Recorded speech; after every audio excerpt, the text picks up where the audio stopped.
Alright lads, so let's do a video about Newcastle because I've been seeing a lot of people online talk about Newcastle and I kind of want to do a video which I feel like will kind of go against the grain here because if you aren't a Newcastle fan, the kind of general consensus is it's all because of money, dirty oil money, Bruno, money, and also a Greg sausage roll. Yo, do you play FIFA 22? Yeah. Is your team bang average? You absolute pathetic piece of... You're saying that to the viewers? No, obviously. Ah, okay. I mean you. Do you face teams like this? You can't keep getting away with it! Do you know there's a way to get coins? Why are you shouting at me?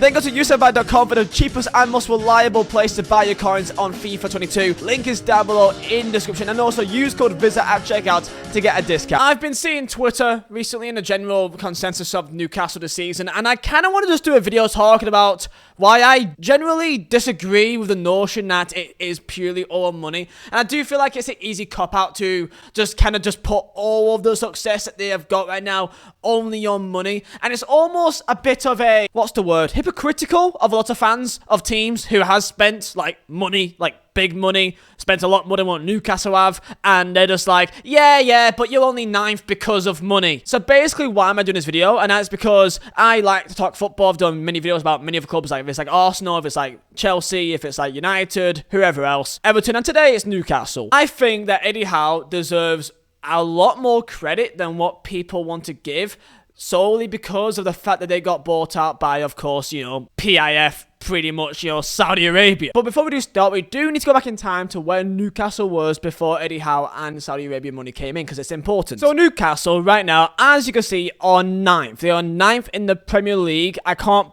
believe we're saying this, but they are currently 9th. And you can see by the table right here how their season went. So as you can tell, they went until match day 15, which was, unfortunately, of course, it was against Burnley, that they got their first win of the season. And the second win came on the 21st match week. So they went 20 games into the season with only one win. Very similar to Burnley. Burnley also went 21 games, actually a game further into match week 22 until they got their second win as well. So Burnley and Newcastle are very similar in terms of we got our second win against Brighton away on match week 22. Newcastle got took over on the 7th of October, that rhymes, and that was of course after the window. So then they went through all these months knowing that they were going to get a nice little interesting fun time during the January transfer window, in which as soon as they hit January, draw against Watford at home, and then they start winning some games. Now, of course, people see this and they just think, okay, well, January transfer window, they bought some players, they start winning, therefore it's all because they bought players. And to an extent, even though I agree that the signings are important,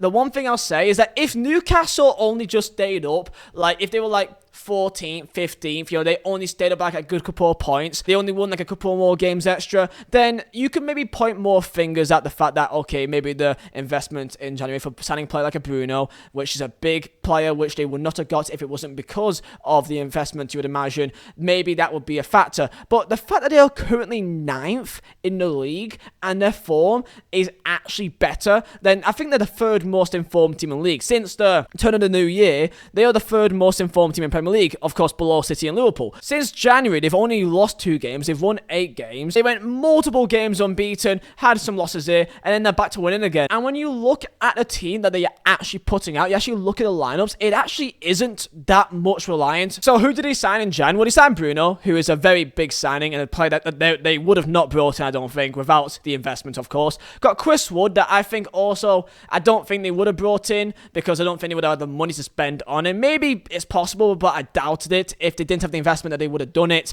Kieran Trippier as well, with the wages, maybe not, but you can maybe imagine Dan Burn, Matt Target, you can imagine them being brought in even without the investment. So other than Bruno and maybe Chris Wood, you can imagine them already bringing in the players that they brought in anyway. In January, they spent around like 18-19 million quid, which seems like it's a lot of money, and especially when they're in that situation, you know, when you're down at the bottom, spending 18-19 mil will make a big difference. But in the grand scheme of things, to most football clubs, like, you can spend money and still go down. Like, we've seen Newcastle literally back in, I believe, the 15-16 season, still get relegated while still spending touching about 100 mil quid. I think 90 mil, 90 spent money on like Gini Wijnaldum. I can actually find it here. There you go. 100 million euros spent on Mitrovic, Torvan, and Bemba, Gini Wijnaldum, John Joe Shelby, Andros Townsend, Xavier, Seydou Doumbia. They signed all these guys, and guess what?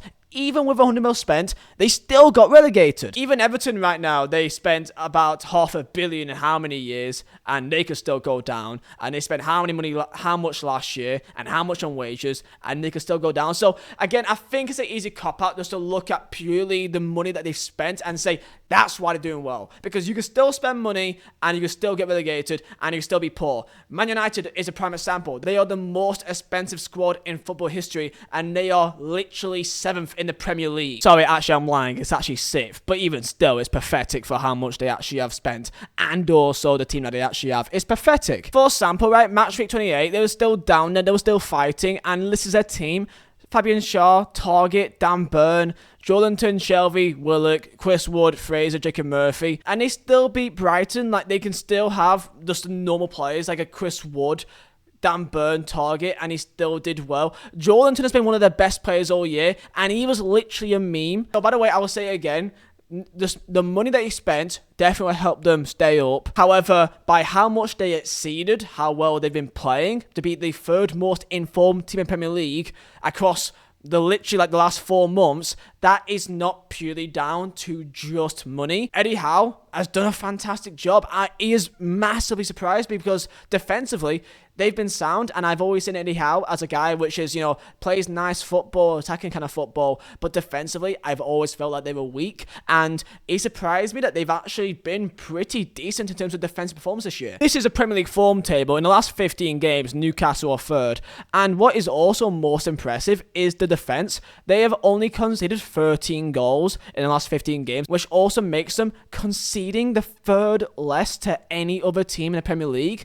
Like, that is huge. I don't think people actually realize how impressive that is. Yes, it's Anna Bruno, who is a great player, and he has helped them out a lot. But defensively, I don't think Dan Burn, Matt Target is a big difference. Because you may say Trippier, but I swear he's been injured since like February. So he's barely even played. Eddie Howe deserves more respect, and that defensive stat alone is a massive example of that. They've conceded only 1 goal more than Man City, for sake. So again, that's just me kind of ranting to almost thin air. Like, I'm not a Newcastle fan, but I like the club, I like the people there, and I feel like they should enjoy the fact they're doing well. Right now, they're doing nothing that's much different. They're spending money Aston Villa, they've spent much more money, and debatably on bigger players, and where are they in form right now? Oh yeah, 16th. They've spent big money.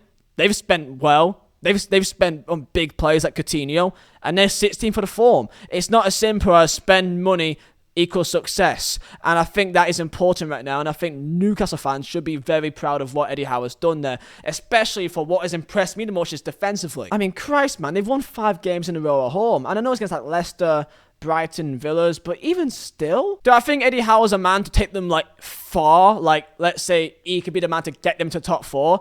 I don't know yet. I don't know. I mean, this summer is going to be very, very interesting to see, to see who they could bring in. And they look like they're making some decent business. I still think that Chris Wood is still, looking back on it as a Burnley fan, it's almost a bit like, I still don't get it. I still think that after this summer, he won't even get much game time. Maybe he'd be a purely rotational player, a kind of cut player. It'd be useful maybe off the bench, but I as a Burnley fan, I don't know where his future is with Newcastle in terms of past this season. But even still, he's done his part. So tell me your thoughts down below in the comments about Newcastle. I just kind of want to just talk about it because I see a lot of people giving them because, oh yeah, well, 100 million in January, and it does help, definitely, but I think for how well they've exceeded from that, I think that deserves credit. So yeah, that's my thoughts. Tell me down below, and I'll see you next time.